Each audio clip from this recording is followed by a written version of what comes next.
Greetings, Math 111. Welcome to Chapter 7. This is actually my favorite chapter, so I'm always very excited to start this one. Chapter 7, okay, so in Chapter 6, we'd had discrete data. So you could have 0 eggs, 1 egg, 2 egg, 3 egg. They were discrete values. In Chapter 7, and for the rest of the semester, all the data is continuous. So I can have 7.125 inches of rain, that would be a lot of rain, 1.368 inches of rain, I could have 1 inch exactly of rain. Again, it depends on how fancy your measuring device is, but really those kind of values for how much rain, how much cement, how much, how much juice, how much do I weigh, all those numbers are going to actually be continuous. And actually, if you thought about your age, we might quote it in even years, but really, how old are you? It's really a continuous, right? Because we're constantly getting older. All right, so normal curves and sampling distribution. So graphs of normal, probability, and distributions. So we're going to learn how to graph a normal curve and summarize its important properties. Apply the empirical rule to solve real-world problems. Now, what do we mean by normal? Well, things that occur in nature normally follow this normal curve, and we're gonna talk about it in detail. But if you took a room full of 5-year-old boys in northern Indiana, there would be somebody that's really, really short, somebody that's really, really tall, but most of them would be in the middle, height-wise, right? That's a normal distribution, all right? So one of the most important examples of a continuous probability distribution is the normal distribution. There was a French mathematician, de Moivre, and later Carl Friedrich Gauss. And so we call it the Gaussian curve, often that's what it's called, or the Gaussian distributions. And as we have learned recently, really statistics matter and they're really pretty important in life. So the normal distribution, they call it the Boy Scout knife of statistics. It is used all over the map, all right? It is one type of distribution, okay? Which means a way of describing the behavior of data. But again, if you have a big enough sample and there's something natural about it, then it is going to follow a normal distribution, okay? However, before we can apply it, we must examine some of the properties of a normal distribution. Let's just jump through this. So first, before I get too far, let's remind ourselves of some variables. This is lowercase mu. Lowercase mu is the population mean.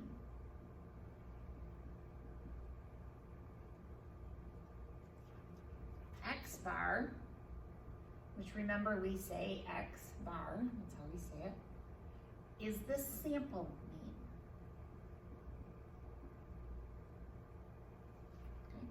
Okay. And then sigma, small sigma, so that's sigma, is the population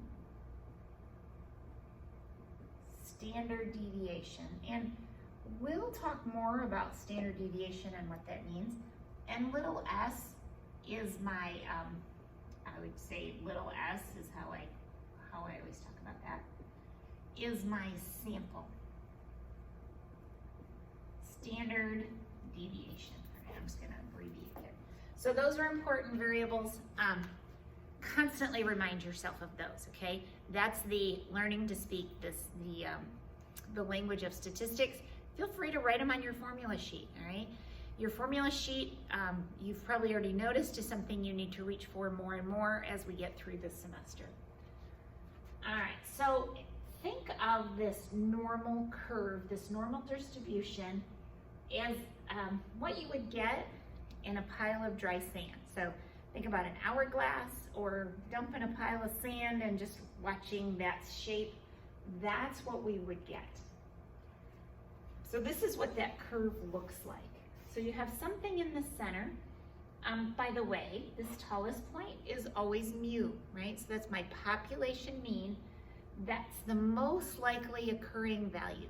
That's in this room of 5-year-old boys in northern Indiana. Most of them are kind of in the middle height-wise. That's my mean or my average. You have inflection points. Now I don't focus too much on those. If you're somebody that's had more math, at least this may be more meaningful to you, but it's where the slope of this curve changes from positive to negative or negative to positive. But basically it generally has this shape. Now, this, think of it as a landing, kind of like an airplane trying to land down here. It never quite lands. It never quite goes to zero.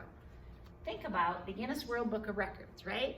So there's always somebody taller, there's always somebody shorter, there's always somebody with the longer fingernails or whatever crazy things are in the Guinness World Book of Records. That's why it never goes to zero. Now our chart that we'll use eventually gets really close to zero, and it gets so many decimal places, after 4 decimal places, it sure looks like zero. So we just call it zero, or we call it, like this would be 0, this would be 100%, but truthfully, it never quite goes to nothing because there could always be somebody bigger or always be somebody smaller. I had a friend in college that was born with a bone issue. Her body didn't know how to use calcium. So she actually weighed 30 pounds. So she was in a wheelchair. We cut her books apart so that she couldn't lift an entire book. And we put a couple chapters in at a time. Today you can buy loose leaf books, but in those days you couldn't. And she was very, very small because of a medical condition.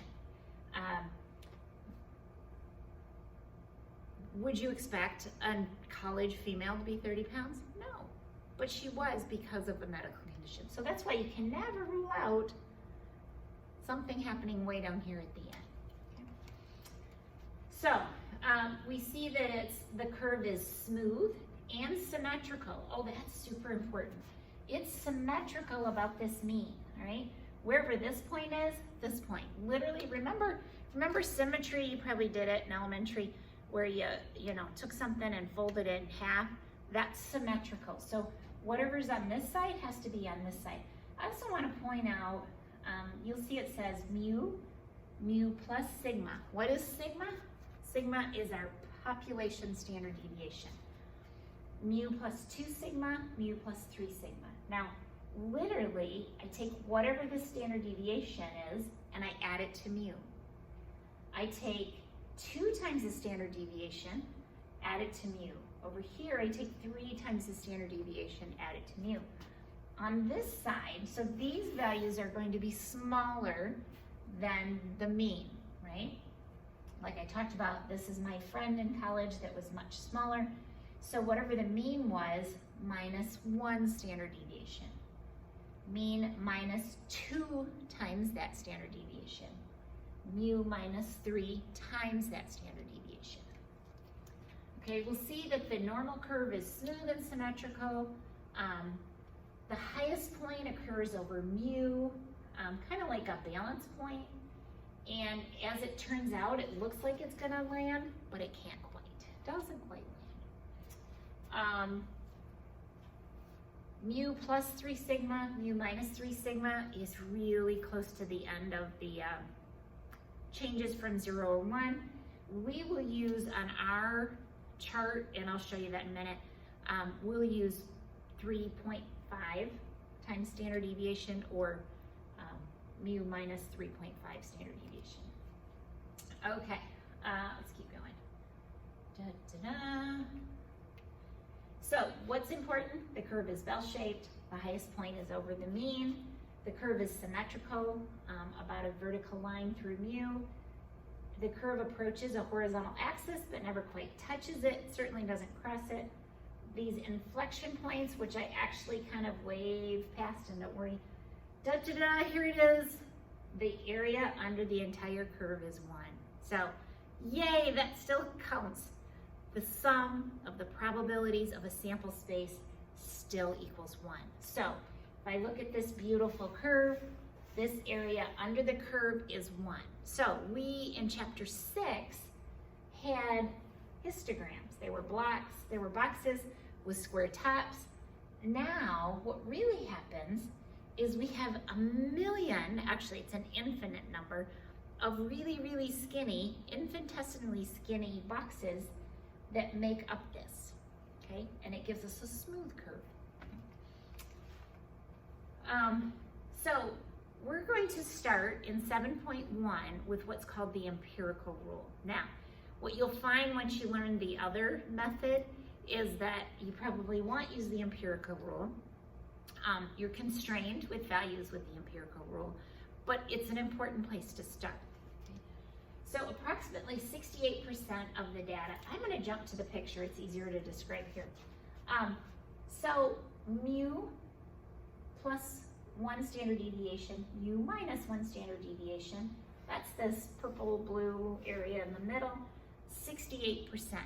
So 68% of the people or the data points fall in this category.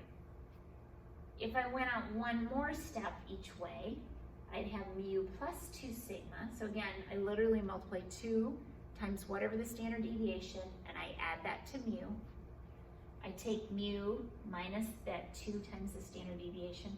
So if I step out one more, that's 95%. And then if I step out one more, it's 99.7. So 99.7, so that's why I said most of the data is in that middle part. 99.7% of the people, or participants, or data points, are mu plus 3 standard deviations, or mu minus 3 times the standard deviation. Okay? So let's say, let me erase my reminders here, that the life of a sunshine radio is normally distributed with a mean, so mu equals 600 hours, so that's going to be the middle, HOURS, and a standard deviation of 100 hours. Okay. What is the probability that a radio selected at random will last, so we'll say the probability that X is between 600 and 700 hours. So what is that probability? Da, da, da, da. So here is that beautiful bell curve. So remember in the middle was mu, because that happens to be my mean, and then mu plus 1 standard deviation. So 600 plus 100 brings us here. It just so happens that that's also what they're looking for. They're looking at, so we're literally trying to figure out what is the area under that curve. Well, I can use that cute little, whoops, let's go back. Sorry, I needed to flip backwards, flip forward. I'm between mu and mu plus 1 sigma. That was 34%.